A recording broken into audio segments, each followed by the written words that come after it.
que comece os memes sobre a derrota da Argentina. Porém, eu continuo colocando a Argentina como uma das favoritas ao título. A estreia na fase de grupos é sempre nervosa. É o momento em que se pode se dar o luxo de perder, né? A Argentina tem bola para se recuperar, o grupo não é tão forte. Agora jogam México e Polônia, já com outra esperança em relação e outra perspectiva em relação a esse grupo. Vai dar uma embolada, mas eu acredito que a Argentina se classifique. O problema é a Argentina se classificar em segundo e aí ela muda de lado, e o Brasil, que eu não acho que vá bem nessa Copa, se classificando em primeiro, aí a gente pode ter, como em 90, Brasil e Argentina se pegando antes de uma eventual final. Além disso, vamos falar, continuam as ações violentas de invasão de propriedades, de mercados, de mercadorias sendo furtadas por criminosos. A gente teve há 2 semanas o começo desse movimento com arrastões na na orla do Itararé, e isso migrou para comércios em São Vicente. Tivemos um caso de um hipermercado em Santos, na Zona Noroeste, que também sofreu a ação de marginais. E ontem, uma loja de eletroeletrônicos, de eletrodomésticos, famosa, também foi invadida em São Vicente, e de lá foram levados eletroeletrônicos, celulares. Nos outros hipermercados foi levada bebida alcoólica, uísque, cigarros, energéticos, dinheiro. Num hipermercado da Senador Feijó, na Vila Matias, em Santos, existe aí inclusive os vídeos que estão rodando na internet, levaram picanha, levaram carne vermelha. Foi um ataque ali exclusivo à geladeira que tinha, que estavam ali guardadas carnes. Para debater isso, e também temos a volta de um jogador dinamarquês que teve uma morte súbita em campo, foi reanimado e continuou seguindo no esporte. Hoje ele jogou no 0-0 contra a Tunísia, nós vamos falar disso. E costumam dizer o ditado que você deve ser acompanhado na sua vida por um bom médico, um bom advogado e um bom contador. No programa de hoje eu estou bem acompanhado porque eu tenho o advogado Paulo de Jesus e o médico cardiologista Felipe Saccabi. Então hoje só falta um contador. Eu já tenho meu contador também, mas que não pôde estar aqui hoje na bancada, porque aí o apresentador teria que dar lugar para ele. Mas dizem os sábios que você deve ter um bom médico, um bom advogado e um bom contador. No programa de hoje temos 2 desses 3. Paulo de Jesus, boa tarde, tudo bem? Obrigado pela presença. Boa tarde, Guto, boa tarde, doutor Felipe, boa tarde a toda a equipe aqui da produção do Ação e Reação. É sempre um prazer e uma honra estar discutindo as notícias do dia com vocês aqui mais uma vez. Felipe Saccabi, boa tarde, obrigado pela presença. Guto, boa tarde. Paulo, boa tarde. Aos nossos telespectadores, a equipe que está aqui no estúdio, boa tarde. É um prazer estar discutindo com vocês os temas relevantes da nossa Baixada Santista, os temas da saúde relacionada à nossa Copa do Mundo, de uma maneira geral ao nosso país. Se você quiser fazer a sua pergunta para o advogado, para o Paulo de Jesus ou para o cardiologista Felipe Saccabi, você pode usar o nosso WhatsApp, a produção rápida de Marcelo Abrahams e Gisele Ezequiel já colocou aí no seu rodapé da telinha. O WhatsApp é 97417-5194, 97417-5194. Você sabe, toda a programação da TV Com é exibida pelo canal 11 da Claro ou 8 Vivo TV. Você também, se tiver TVs Smart das marcas LG ou Samsung, pode sintonizar a programação da TV Com e o Programação e Reação pela Soul TV, canal 129.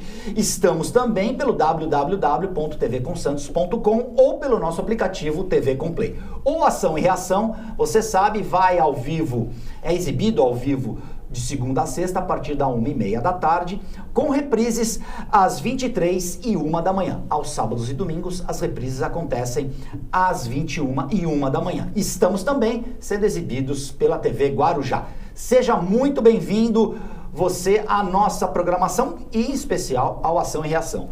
Senhores, a nossa primeira questão aqui é discutir a respeito dessa onda de violência que vem assombrando aqui a nossa região, principalmente em São Vicente. Tivemos o início dessas ações com arrastões na orla, depois essa ação migrou para pequenos mercados, hipermercados. Nós tivemos a invasão de um mercado que fica ali na Avenida Penedo, e de lá foram levados dinheiro, bebida alcoólica, olha, temos imagens do Atacadão. De lá foram levados dinheiro, bebida alcoólica, energético, cigarro, bicicletas e caixinhas de som.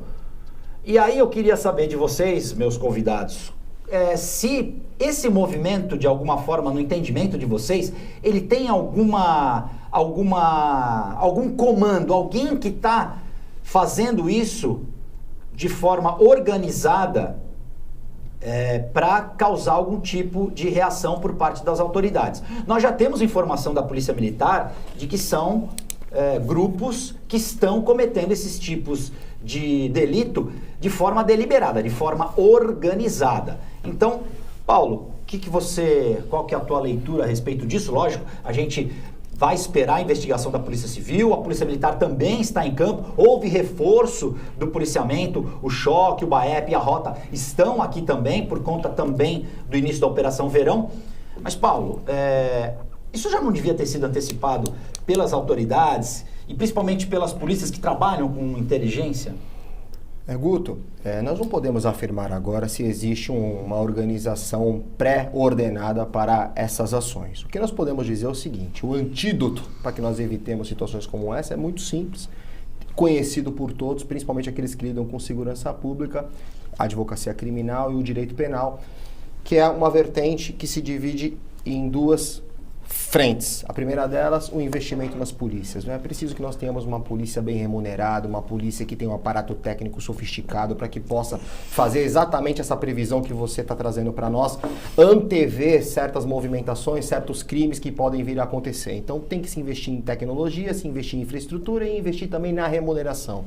Tanto os policiais militares e civis, que são o braço armado da sociedade, que são aqueles que nos defendem, não têm o respaldo e a estrutura necessárias e merecidas para poder fazer o trabalho tão importante que é cuidar da nossa segurança. A segurança, ela é a porta de entrada para todas as ações. Não se tem turismo de qualidade, não se tem educação de qualidade, não se tem absolutamente nada sem que haja paz social. E a paz social é obtida como? Com a segurança. A segurança se dá através das polícias bem estruturadas. Escrevi recentemente sobre isso, que uma polícia respeitada é um cidadão protegido. Então isso é a primeira frente que nós deveríamos atuar.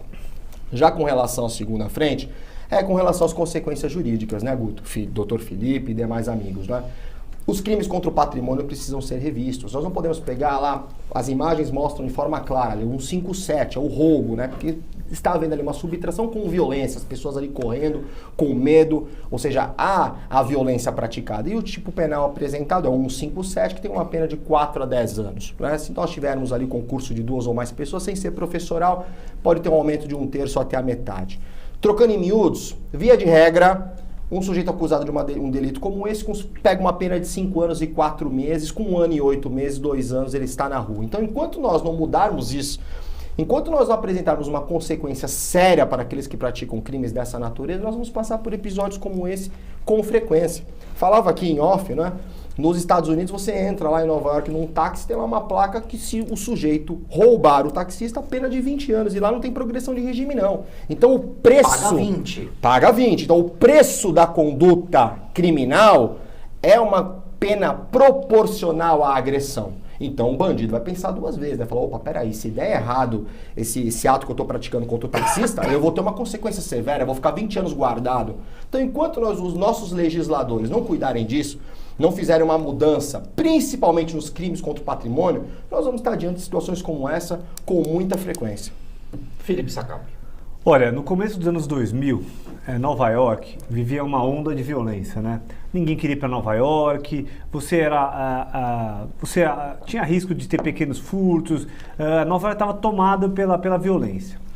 O ex-prefeito de Nova York, ele adotou uma política que era uma política de tolerância zero. E não dá para começar tudo de uma vez. Por onde que o prefeito Rudolph Giuliani de Nova York começou? Exatamente pelos pequenos delitos, por isso que nós estamos falando. Então, talvez a estratégia dos nossos gestores de segurança pública, dos nossos governantes que foram eleitos agora, presidentes, deputados, sejam trabalhar para a gente atuar exatamente no pequeno delito. E do pequeno delito para o maior delito. Porque se você tiver menores pequenos delitos, como o Paulo falou muito bem, maior punição para o pequeno delito, o maior delito ele vai ficando mais distante. Então, talvez o caminho seja a gente, como sociedade, sentar, avaliar o que nós estamos vendo e começar a abordar o pequeno delito. Tratar esse pequeno delito de uma forma mais agressiva, mais séria, como o Paulo pontuou muito bem. Seguir o exemplo bem sucedido de Nova York. Nós temos uma sociedade muito parecida com a sociedade nova-iorquina. Então, esse exemplo do prefeito Rudolph Giuliani, de olhar o pequeno delito e tratar o pequeno delito de forma séria, de forma agressiva, de punir com punições mais duras, talvez seja o caminho para a gente evitar ver essas cenas lamentáveis. Porque o que essas pessoas pensam? Não, eu vou entrar e pegar uma picanha, um celular, um uísque, se eu for menor de idade, eu vou entrar, eu vou assinar um termo circunstanciado, talvez eu saia até primeiro que o policial que me levou. Com certeza. Então, na verdade, existe uma segurança jurídica para se cometer um crime. Então, eu, como médico, não sou legislador, não entendo muito de segurança pública, eu seguiria o exemplo de Nova York, aprenderia com o que tem de bom fora do país e aplicaria isso aqui dentro. Mas nós somos cidadãos, né? Nós pagamos impostos e temos que ter essa opinião clara a respeito das coisas, né, Felipe? Independentemente de você não ser advogado, nem eu, temos o Paulo aqui, mas todo mundo já passou por isso. Eu vou falar para vocês aqui, eu já fui assaltado uma vez, fui baleado, tomei um tiro do bandido no braço e já fui também num outro assalto, fui esfaqueado, ó, a cicatriz aqui na mão. Então eu já sofri 2 violências, eu sei o que é.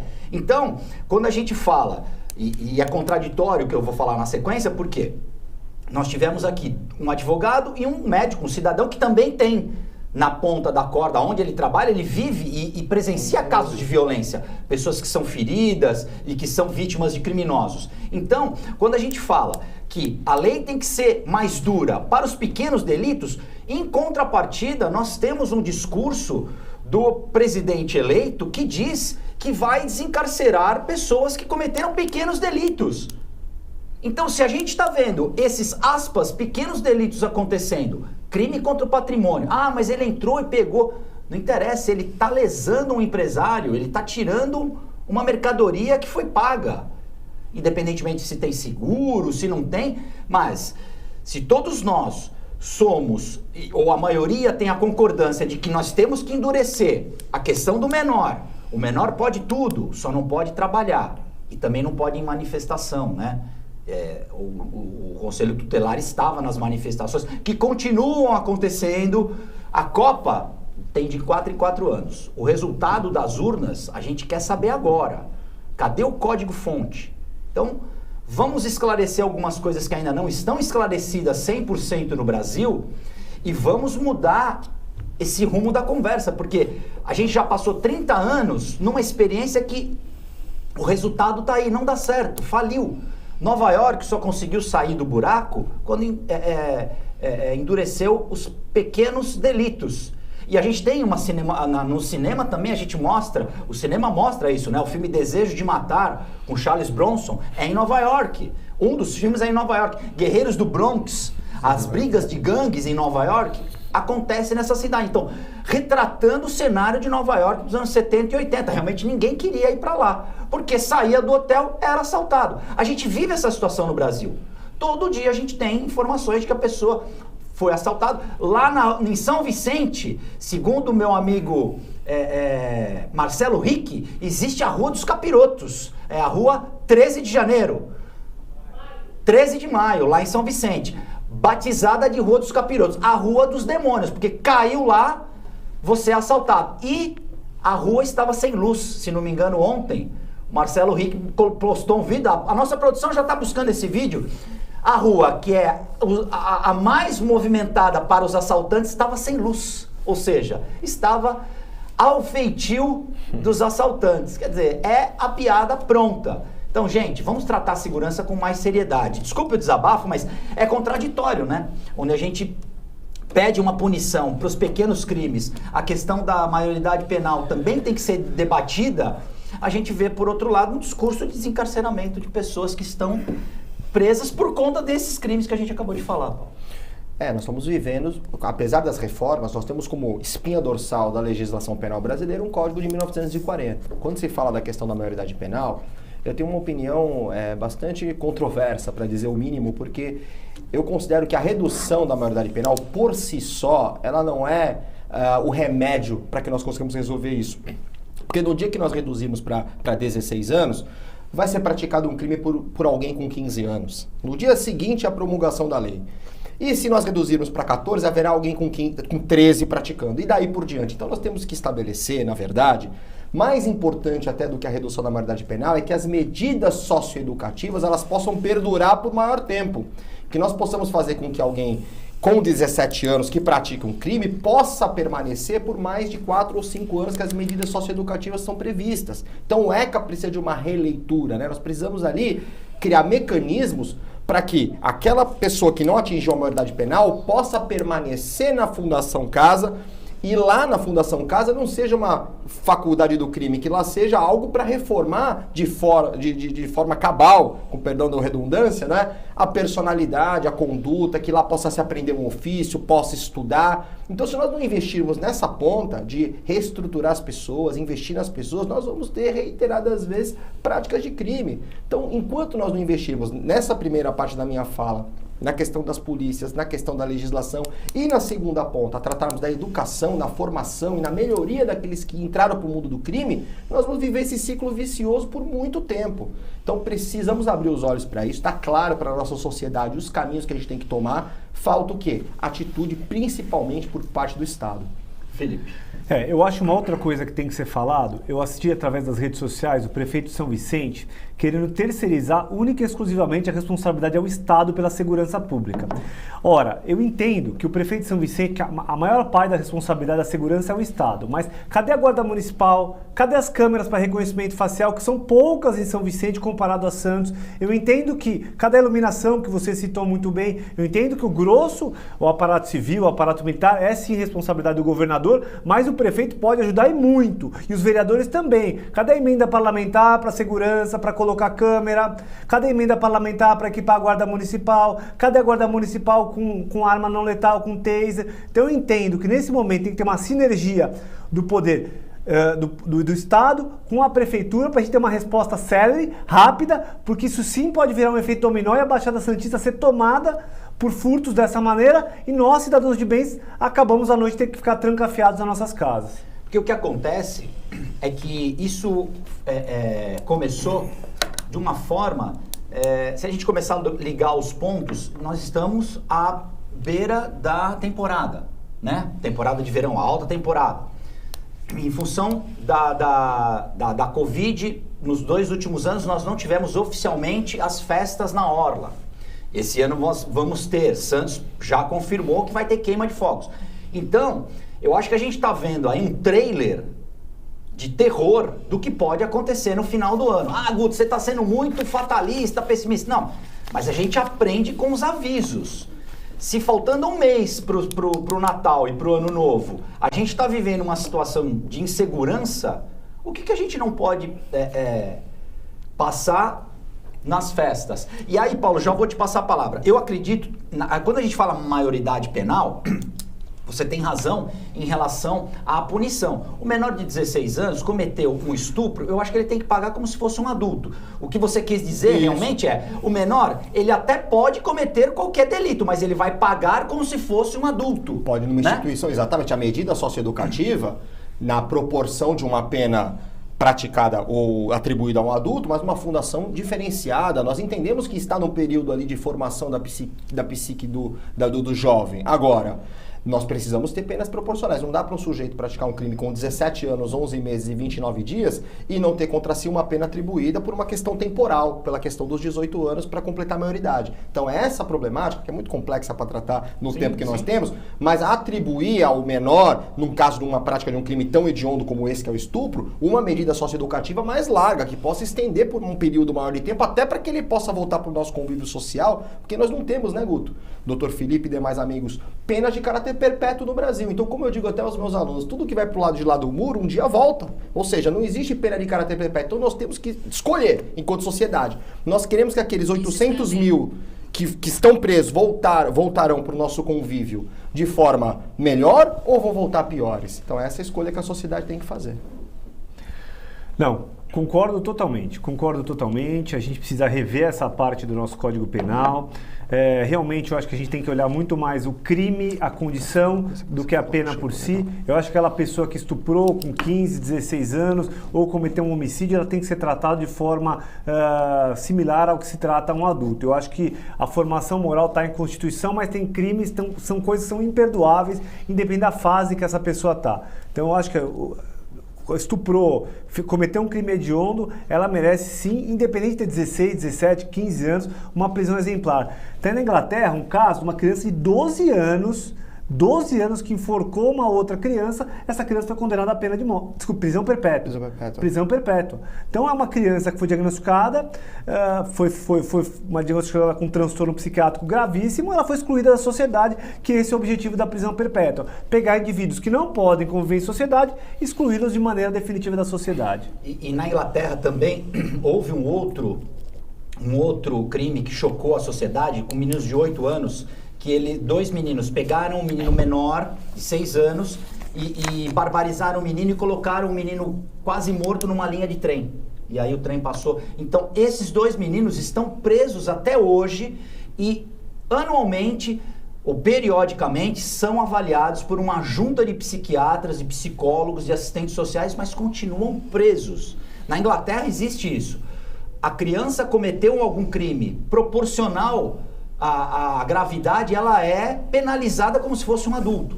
E existe lá toda uma equipe multiprofissional para ficar avaliando esses delinquentes, né, que não deixam de ser delinquentes, para ver como é que eles evoluem psicologicamente. Diga, Paulo. Não, Guto, eu queria até fazer uma menção ao que você disse com muita propriedade. Em nenhum momento você foi fatalista, não. Você tratou um fato de uma forma objetiva, com base na sua experiência, com a sua inteligência, com a sua forma de ver o mundo. Ou seja, nós estamos diante de uma situação aí, de um período de férias, em que nós temos a possibilidade de maior prática de crime. Então, a Operação Verão, ela vem para estancar uma sangria que acontece durante todo o ano. O ideal seria que não houvesse Operação Verão, houvesse a operação às 4 estações do ano, porque nós precisamos de um contingente maior de pessoas, de policiais treinados para nos defender o ano inteiro, não só apenas nas férias. Então você não está sendo fatalista não, você está falando algo que vai acontecer, que está previsto. É como daqui a pouco nós vamos estar diante aí das águas de março fechando o verão, das fortes chuvas torrenciais que colocam em risco todo ano as pessoas que moram em áreas de risco, e vão acontecer os desabamentos e tal. Falar disso agora é ser fatalista? Não, é algo que a experiência tem mostrado que tem acontecido. E o que o poder público tem feito, tanto no tocante à segurança pública, como na proteção dessas pessoas que moram em área de risco. Então essa é a questão que há de ser feita. Porque não dá para dizer agora, nós no programa aqui em março, abril, nossa, desabamentos aconteceram, que grande surpresa. Não é surpresa que tem acontecido todo ano. E o poder público tem que agir nesse sentido.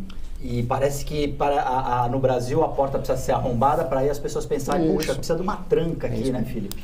O Brasil é o país que o cachorro corre atrás do rabo o ano inteiro, né? Não é... E o posse faz xixi no cachorro. Olha, não adianta, né? É uma tragédia anunciada que vai acontecendo nas festas de final de ano aqui na nossa região, mas nós vamos ver isso, nós vamos debater as soluções e muito pouca coisa a gente vai ver de maneiras práticas. Espero que eu esteja errado, espero que as autoridades públicas nos surpreendam de forma positiva e coíbam esses pequenos delitos. A gente vê, chama atenção a prática de grandes grupos de 80, 90, 50 pessoas para cometer esses delitos. Então, são grupos que possivelmente passam pela internet. Se passam pela internet, cabe aí serviço de investigação, a nossa Polícia Civil, até aparatos para identificar essas pessoas e, de maneira séria, aí, evitar que essas coisas aconteçam. É muito triste ver essas imagens que nós estamos vendo.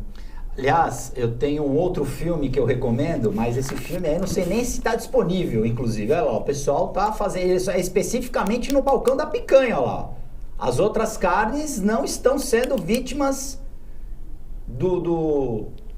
da vontade. E vocês sabem que seria cômico se não fosse trágico, né? Um dos menores foi preso ainda com a carne embalada, com o selo do mercado, quer dizer, olha lá, o pessoal saindo para garantir o churrasquinho, né? E a gente fica imaginando se existe uma pessoa um pouco mais idosa aí, podia ter tido um ataque cardíaco, por exemplo, vendo aquilo tudo, né? As pessoas seres levando essas coisas. E o que me faz lembrar também num filme, eu tava falando, a Rua dos Capirotos aí. Essa é a Rua 13 de Maio, em São Vicente. Tá sem luz, tá? Evita de passar aqui, amém? Marcelo Rick, maravilha de trabalho, ele ainda deu uma mensagem, evite passar ali, ontem à noite, né? Então, quer dizer, vamos esperar hoje o serviço de energia de São Vicente se conseguir ali reativar a iluminação da Rua 13 de Maio. Mesmo com a rua iluminada, é complicado passar por ali, dizem as pessoas que moram em São Vicente. O que eu ia falar em relação à violência é que tem um filme, não sei se está disponível ainda, Laranja Mecânica, sobre a questão da punição.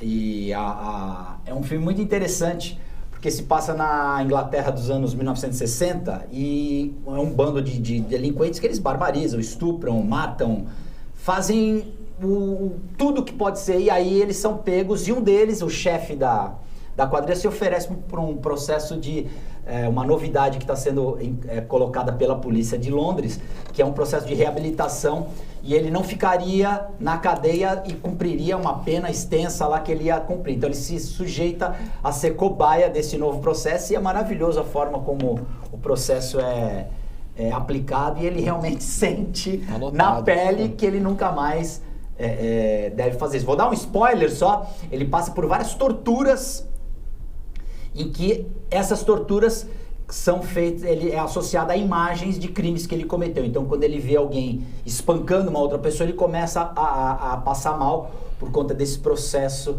de ressocialização interessantíssimo. Se você puder assistir, assista. É violento, mas lá a coisa estava... Aliás, é uma coisa que eu queria perguntar para vocês, aproveitar esse instante antes do break. Isso não é, essa questão da violência não é uma exclusividade do Brasil, né, senhores? Todas as sociedades já passaram em algum momento por isso que nós estamos passando. A diferença é que em algumas sociedades, os legisladores, os deputados, no caso do Brasil, federais e senadores, ouviram a sociedade e mudaram as leis, endureceram as penas. Estou errado, Paulo? Não, sem dúvida nenhuma. São os fóruns adequados para esse tipo de mudança. Os deputados federais e os senadores têm esse compromisso, não só de legislar, como de fiscalizar também o poder executivo e o judiciário. Infelizmente, nós temos visto eles fazerem de tudo, menos fazerem aquilo que a legislação diz que eles têm como obrigação fazer. Caiu em cima do que você falou. Em Nova York, nos Estados Unidos, as coisas são um pouco melhores, né? Mas nós temos um exemplo da Califórnia, que foi liberado isento de penalidades maiores quem furtasse até $800 em produto. Qual foi o resultado disso em termos práticos? O aumento de pequenos delitos, a fuga de grandes empresas que estavam ali no Vale do Silício para regiões do Texas e regiões mais seguras dos Estados Unidos. Então temos um bom exemplo americano e temos um mau exemplo americano, onde se flexibilizou pequenos delitos e deu no que deu. Hoje quem for à Califórnia vai ver um cenário ruim, muitos usuários de droga pela rua, muitos homeless pela rua, e a gente vê que a flexibilização de pequenos delitos é o início para a situação que nós estamos vendo agora. Então temos que ser duro com pequenos delitos. Isso, na Califórnia, é o estado mais rico dos Já não é Estados mais, Unidos. já não é Já mais não é mais. Já justamente por essas mudanças Por causa que da o fuga Dr. dessas Felipe trouxe, empresas. claro, Exato. evidente. Porque para você, aquilo que eu disse na minha primeira fala, para você ter um bom ambiente de negócio, você tem que ter segurança. As pessoas têm que se sentir seguras de andar na rua. E infelizmente, nós vivemos numa situação aqui no Brasil que nós não podemos dar uma volta no quarteirão hoje e se sentindo seguros, com medo de ser ali assaltado, levarem o seu relógio, levarem seu celular. Então, Levarem a sua vida, né? Não, sem contar a vida, ou seja, nós temos como prioridade, né, cuidar das questões da segurança pública. Eu penso que nesse primeiro dia de legislatura dos novos deputados federais e senadores, deveria ser compromisso número 1, trazer para a sociedade brasileira um novo projeto de legislação penal e processual penal para dar um pouco de segurança para todos nós. E o presidente eleito prometeu reviver o Ministério da Segurança Pública. É a piada pronta. Ação e reação vai fazer um rápido intervalo, nós voltamos em instantes.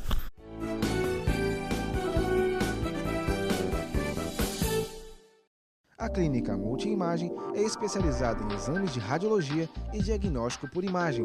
investindo continuamente em tecnologia e trazendo constantes inovações para proporcionar à comunidade médica e seus pacientes diagnósticos ainda mais precisos. Sua nova e moderna estrutura, aliada à tecnologia de ponta, juntamente com o corpo clínico especializado, tornam a clínica Multimagem um dos centros de diagnósticos por imagem mais avançado do estado de São Paulo. Entre em contato pelo telefone 3202-1250. Pensando na facilidade e maior conforto para você, o aplicativo da TV Com oferece nossa programação ao vivo 24 horas e interação com nossas redes sociais. O app TV Com Play já está disponível no Play Store para sistema Android e no App Store para sistema iOS. TV Com, interagindo com você. A Centerlimp Santos.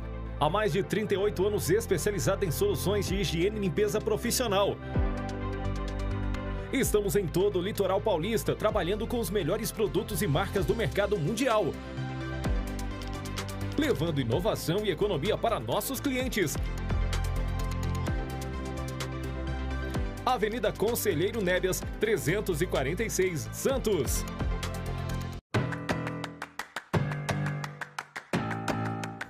TV é uma plataforma de TV streaming interativa que combina o melhor da TV e do streaming, agregando mais de 140 canais, disponível em mais de 197 países. A Soul TV está disponível para Smart TVs Samsung e LG e smartphones Android e iOS.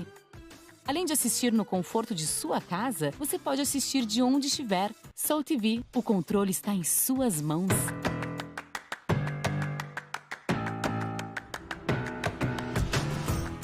É difícil escolher um plano de saúde, né? Primeiro, você precisa saber se ele conta com hospital de referência top, se tem uma ampla rede credenciada com bons médicos, uma rede própria com unidades de atendimento em toda a Baixada Santista e há quanto tempo ele está no mercado. Afinal, experiência conta muito, estamos falando da sua saúde. Plano Santa Casa Saúde, há 30 anos, sempre perto, cuidando de você. No mercado desde 2017, o laboratório Biomega, com um corpo diretivo que possui mais de 30 anos de experiência na área de medicina diagnóstica, conta com um núcleo de processamento central, NPC, em uma estrutura de 2,2 mil metros quadrados no município de Barueri, em São Paulo, para o processamento de exames de análises clínicas e anatomia patológica, com capacidade de processamento de 6 milhões de exames por mês. Profissionais que contam com um processo de educação continuada para manter as equipes adequadas e altamente qualificadas para a excelência em todo o processo.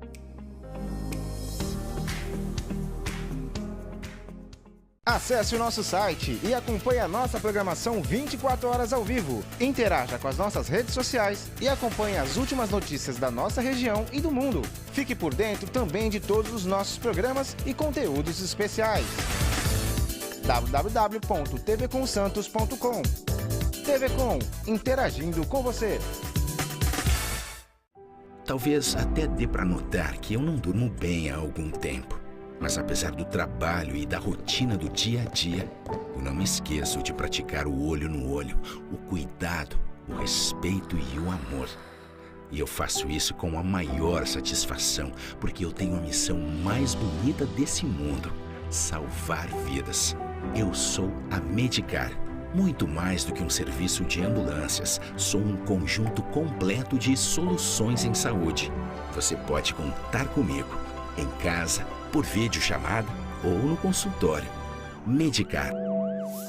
Muito mais do que você vê. A Ativa Saúde é uma corretora conceito em administração de benefícios. Tem a missão de trazer as melhores soluções nos segmentos de saúde, seguros e benefícios em produtos individuais, familiares e empresas, prestando o melhor atendimento com transparência, respeito, dedicação e humanização. Avenida Senador Feijó, 686, loja 106, piso térreo Santos. Telefone 13-3232-1666. Nosso WhatsApp 13-99121-9947. Ou pelas nossas redes sociais. Ativa Saúde.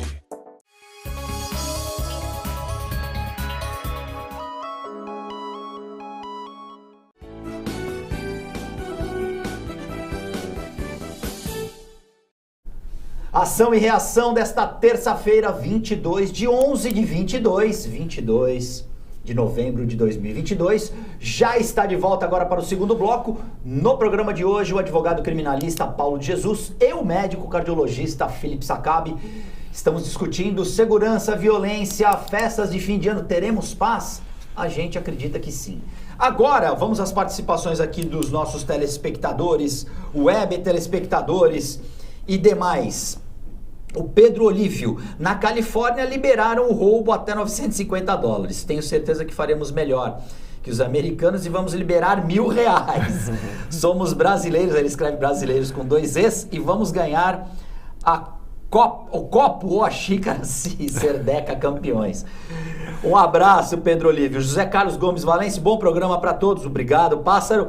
E o Pedro Olívio volta aqui. O governador Tarcísio arrendou parte do porto para a China e vai arrendar parte para da polícia para o FBI para acabar com o crime nos Estados Unidos. Ironizou aqui o Pedro Olívio. Gente, senhores, tivemos aí uma questão muito bacana na Copa do Mundo. Hoje o jogador da Dinamarca... Ontem o da Holanda. Da Holanda e hoje o da Dinamarca. Exato. Jogador... Conta você, que você é um especialista na área. Para você que é um médico cardiologista, é uma satisfação ver essas imagens dele jogando e em alto nível, né? A gente viu na Eurocopa aquele jogador, o principal jogador da Dinamarca, o Eriksen. Eu gosto muito de futebol e gosto muito de cardiologia, então são temas que são muito caros, né, a mim. A gente viu aquele jogador, ele ser reanimado à beira do campo, ao vivo, para o mundo inteiro ver. Então nós entendemos a importância de um bom trabalho de assistência médica para praticantes de atividade física de alto rendimento. Bom, o Eriksen e tanto o Blind, que é o zagueiro da Holanda, como o capitão da Dinamarca, se fosse alguns anos atrás, eles iriam ser... Primeiro que se fosse alguns anos atrás, talvez o Eriksen nem estaria aqui, nem o Blind. Mas graças a um bom atendimento, excelente atendimento médico da Dinamarca à beira do campo, o Eriksen passou por tudo isso. E se fosse alguns anos atrás, ele seria impedido de fazer atividade física competitiva. Por uma nova interpretação dos códigos, dos protocolos de cardiologia, o Eriksen tem o diagnóstico dele, mas coube a ele decidir se ele continua a prática de atividade física ou não. Então, acho que chegou no se a medicina ofertou o que tem de melhor para a pessoa tem o livre-arbítrio se ela pode realizar atividade física ou não. Isso é muito legal. É o paciente participando da tomada decisória médica. Também é muito legal você ter aparelhos seguros para você fazer prática de atividade física esportiva e de alto rendimento. O que isso é bom? Logo, isso chega para nós aqui que estamos na ponta e as pessoas a pessoa que tem um marca-passo vai poder fazer atividade física, vai poder fazer um exercício de mais impacto, o que alguns anos atrás era improvável. Fora isso, você vê saúde e esporte caminhando lado a lado. Então, muito legal, ontem nós vimos o Blind jogando no time da Holanda, na vitória sofrida da Holanda sobre o Senegal, e hoje eu fiquei muito emocionado, foi muito legal ver o jogador da Dinamarca jogando depois de ter visto aquela cena estarrecedora. Né? Ele morreu, ele foi chocado à beira do campo e hoje ele joga com um desfibrilador, um cardiodesfibrilador. Falando um pouquinho sobre cardiodesfibrilador, é um marca-passo como outro qualquer, só que ele tem a mesma função que aquele aparelho que dá choque. Se ele detectar alguma arritmia maligna, ele é capaz de corrigir instantaneamente. Então isso dá segurança para a pessoa praticar atividade física. O único senão é o contato. Futebol é um esporte de contato. Será que uma bolada bem naquela região pode alterar a programação, mas fraturar o aparelho?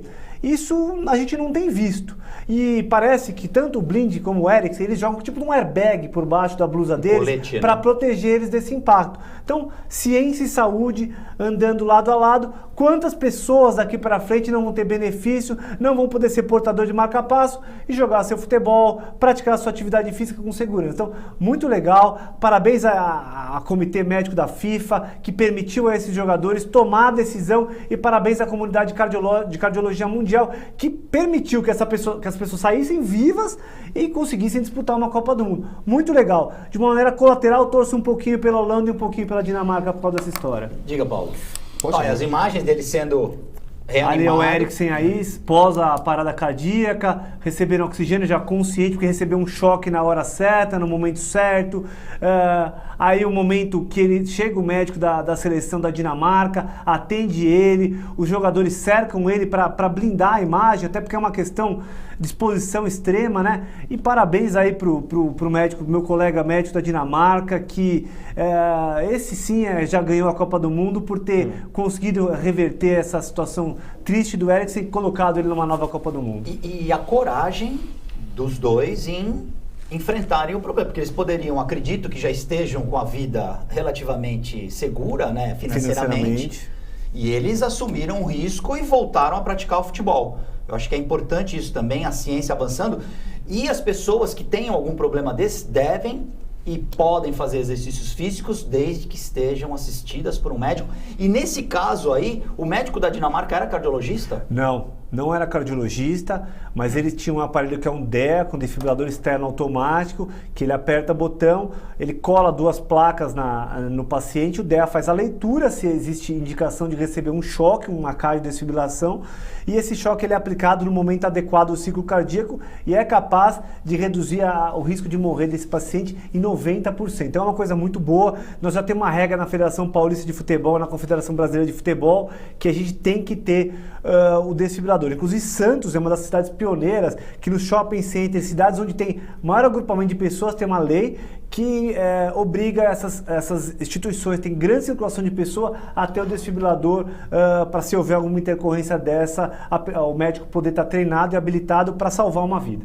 Uma lei que tem um objetivo que ajuda a vida, né? Não, excelente saber disso. Gostaria até de perguntar ao Dr. Felipe com relação ao que ele falou dessa questão da ponta, me provocou um questionamento. A população hoje, por exemplo, alguém que precise de um desfibrilador interno desse que os jogadores estão usando, está sendo usual isso? Está sendo aplicado? Como é que funciona isso até para as pessoas que não têm informação com relação a isso? Olha, esse desfibrilador, no caso do Eriksen, é para prevenção de morte secundária, ou seja, uma pessoa que já teve uma parada cardíaca e tem alto risco de ter uma segunda parada cardíaca. Isso, a Agência Nacional de Saúde já libera há mais de 10 anos a prática para alguém que já teve uma primeira parada cardíaca, que tem alto risco de ter uma parada cardíaca, de implantar um desfibrilador.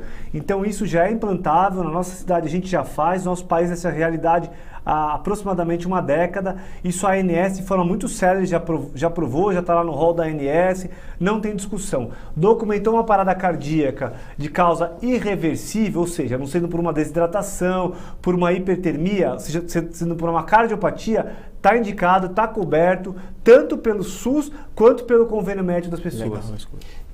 Importante se investir em tecnologia e pesquisa, porque é graças a isso e na qualificação dos médicos, graças a isso que a Dinamarca conseguiu chegar num atendimento desse primoroso e conseguiu salvar uma vida, que eu acho que o mais importante na vida do médico é você conseguir salvar uma vida. Exato, esses aparelhos estão tão modernos hoje em dia que eu tenho um paciente que tem um desfibrilador desses aí, Guto. É a inteligência artificial que também já está trabalhando, que você falou. Exato. Se coloca ali, ele mapeia, vê a necessidade de uma arritmia. Se esse paciente tem uma arritmia grave, meu celular toca. E eu tenho um paciente que de 2021 para 2022, ele começou a ter palpitação. O meu celular alertou, eu liguei para ele, eu pedi para ele ir até o hospital. Chegando na Beneficência Portuguesa, ele foi recebido, ele teve uma parada cardíaca. O desfibrilador deu um choque nesse paciente, ele reverteu a parada cardíaca e hoje ele está aí vivendo normalmente. Por quê? Porque a gente conseguiu antever o risco de morte desse paciente, conseguimos indicar o desfibrilador no momento certo e eu sabia que esse paciente em algum momento iria usar. Então, se não me engano, foi dia 31 de dezembro de 2021, meu celular e meu e-mail começaram a apitar, eu liguei para ele, eu pedi para ele ir até o hospital, ele foi ao hospital, chegando dentro da Beneficência Portuguesa, foi o tempo dele chegar, ir até a UTI e receber o primeiro choque. Aí eu sabia exatamente o que estava acontecendo com esse paciente em tempo real. Então, graças à tecnologia, a estratificação de risco, de saber quem é o paciente que tem necessidade, eu consegui indicar o aparelho 2 anos antes dele ter a parada cardíaca, o convênio cobriu e esse paciente ele conseguiu ter uma morte súbita revertida e já participou de um casamento junto comigo no segundo momento. Então é uma coisa muito legal quando você une a ciência à tecnologia. É isso que nós estamos caminhando. Eu vi que você está com o Apple Watch também.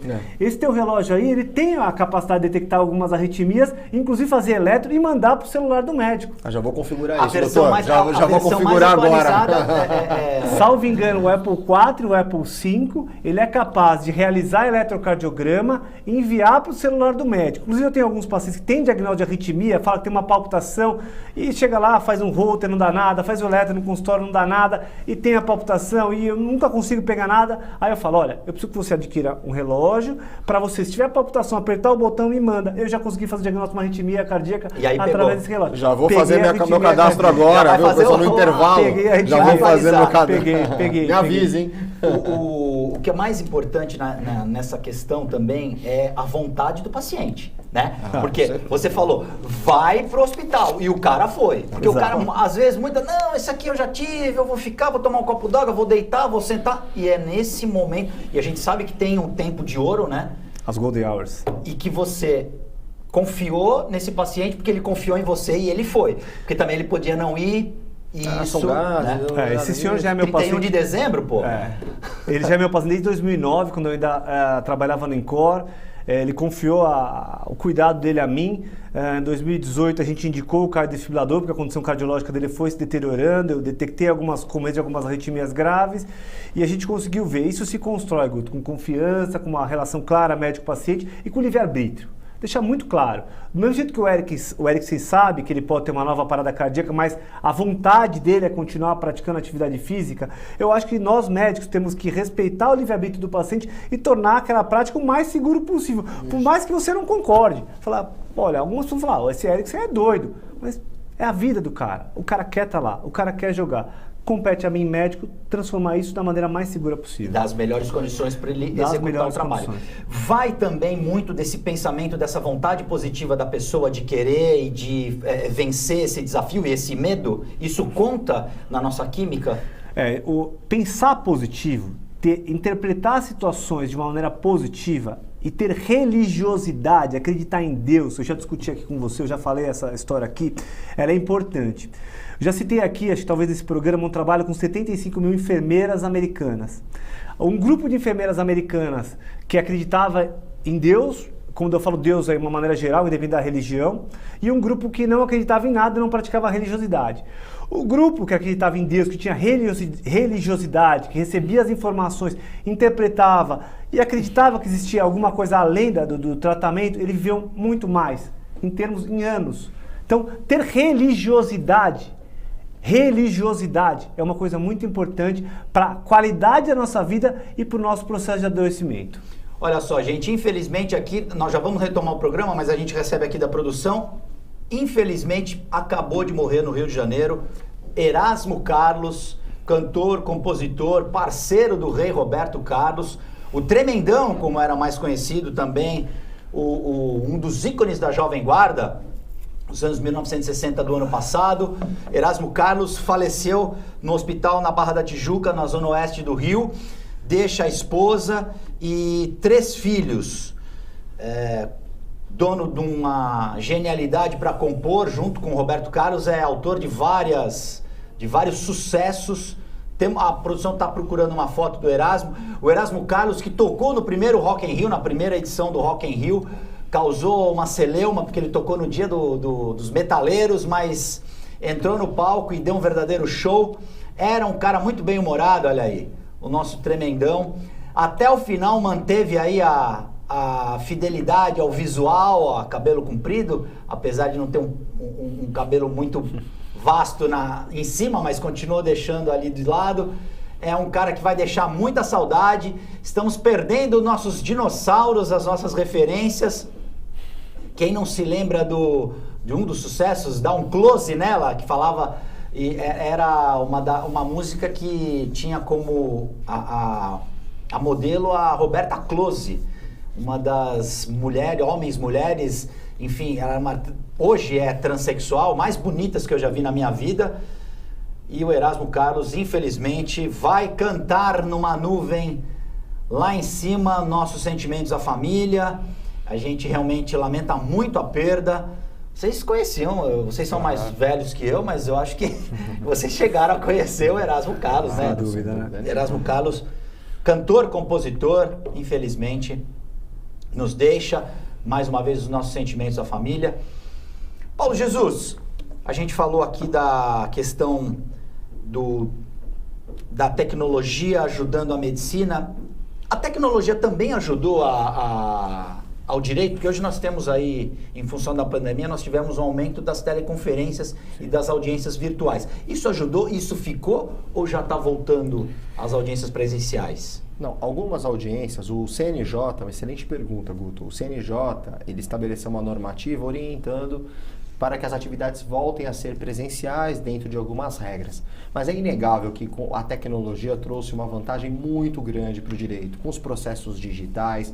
Hoje, muitas audiências, essa semana mesmo, semana passada eu fiz 2 audiências, essa semana fiz uma audiência, todas elas na modalidade telepresencial, ou seja, de uma forma muito mais célere e econômica para todas as partes envolvidas. Hoje nós conseguimos fazer audiências em outros estados, sustentações orais no tribunal, que antigamente nós precisávamos nos deslocar para o TJ em São Paulo. Imagina, um advogado que resida em São José do Rio Preto, Ribeirão Preto, precisava se deslocar à capital, hoje consegue fazer remotamente do seu escritório. Então a tecnologia veio para o direito para ficar, né? Estou falando só da parte de fórum, sem contar nos meios acadêmicos, as palestras, enfim, os eventos, as reuniões acadêmicas, enfim, a maioria delas, ou boa parte delas, serão realizadas também na modalidade virtual. Então a tecnologia veio para acrescentar em muito e para facilitar também a distribuição de conhecimento, a melhoria no conteúdo ofertado aos operadores do direito. Então realmente foi bastante produtiva esses últimos anos aí para o direito nesse sentido. Mas isso não inviabiliza, e existe também a necessidade, lógico, cada caso é um caso, da audiência presencial. Sim, né? No direito criminal, por exemplo, como advogado criminalista, o júri, o tribunal do júri, por exemplo, ele é presencial, não tem como ele ser realizado na modalidade remota. Agora, audiências criminais, dependendo da sua necessidade de acariações ou tipo de testemunhas específicas, aí são realizadas na modalidade presencial, mas uma audiência, vamos dizer assim, mais simples, aí já poderá ser feita na modalidade virtual. Então, nós estamos encaixando aí para encontrar a melhor maneira de distribuir justiça e obter a verdade real, que é o objetivo principal do processo penal. A telemedicina também pegou essa carona aí em relação ao atendimento, e você acabou de falar da questão da tecnologia auxiliando a salvar vidas. Isso também veio para ficar, né, Felipe? Exato, né? Isso veio num contexto de pandemia do Covid-19, foi liberado pelo Conselho Federal de Medicina a telemedicina. Isso já era uma coisa importante, porque imagina você, Guto, aquela pessoa que está no interior de Manaus ou num estado muito distante, numa aldeia indígena. Aquela pessoa, se tiver um celular, ela consegue e esse celular conectado à internet, ela consegue ter contato com um especialista de uma região muito grande. Então isso veio de uma maneira muito, muito legal resolver esse tipo de problema. Agora, particularmente na cardiologia, na minha especialidade, o toque, o olho no olho, o exame clínico, ele ainda é muito importante. Talvez radiologia, dermatologia, isso possa se perpetuar. Mas algumas especialidades é muito importante ainda o contato médico, ou auscultar o coração, medir a pressão arterial, isso ainda é muito importante. Então, na verdade, o que nós precisamos é um equilíbrio.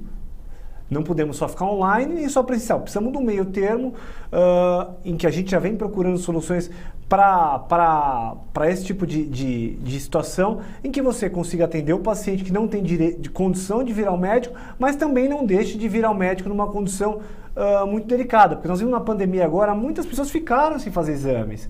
Então, para esse grupo que ficou sem fazer exames, talvez uma consulta online, faz os exames e vem presencial no médico, seja a solução. Mas nós não podemos deixar de ter atendimento médico, independente de pandemia de Covid-19 ou não. A tecnologia também ajuda nas cirurgias à distância, né? Você não depende hoje do médico estar presencialmente em determinado hospital para ele poder, um médico com uma capacidade maior que os outros que estejam vivendo naquele entorno, um médico mais capacitado pode dar uma assistência a uma pessoa à distância, né? Exato. Mais precisamente, durante a Guerra do Golfo, os americanos entenderam que não tinha como mandar médico para o fronte.